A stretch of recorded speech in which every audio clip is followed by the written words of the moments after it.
ദീർഘകാലമായി ഗ്യാസ് ട്രബിളും അതുപോലെ തന്നെ ദഹന സംബന്ധമായ പ്രശ്നങ്ങളുമുള്ള ആളുകൾക്ക് കണ്ടുവരാറുള്ള അവസ്ഥകളാണ് പൈൽസ്, ഫിഷർ, ഫിസ്റ്റുല പോലെയുള്ളവ.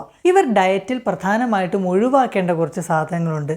അതിൽ ഒന്നാമത്തേതാണ് റെഡ് മീറ്റ്, ചിക്കൻ പോലെയുള്ള മാംസാഹാരം. കാരണം ഇത്തരം ആഹാരങ്ങൾക്ക് നമ്മളുടെ അന്നപഥത്തിൻ്റെ മൂവ്മെൻറ്റ് സ്ലോ ഡൗൺ ചെയ്യാനുള്ള ടെൻഡൻസി ഉണ്ട്.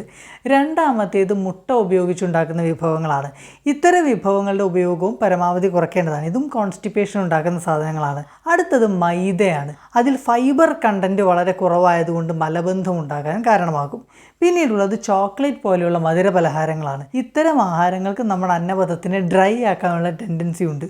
പച്ചക്കറികളിൽ ഒഴിവാക്കേണ്ടത് പ്രധാനമായും കയ്പ്പയ്ക്കയാണ്. കയ്പ്പയ്ക്കയുടെ ഉപയോഗം ബന്ധമുള്ള ആളുകൾക്ക് അത്ര നല്ലതല്ല. അസുഖം പലപ്പോഴും മരുന്ന് കഴിച്ചു മാറിയാൽ പോലും തിരികെ വരാതിരിക്കാനും ഈ ഒരു ഡയറ്റ് ഫോളോ ചെയ്യേണ്ടത് അത്യാവശ്യമാണ്. പൊതുജനങ്ങളുടെ അറിവിലേക്കായിട്ട് വീഡിയോ പരമാവധി ഷെയർ ചെയ്യുക.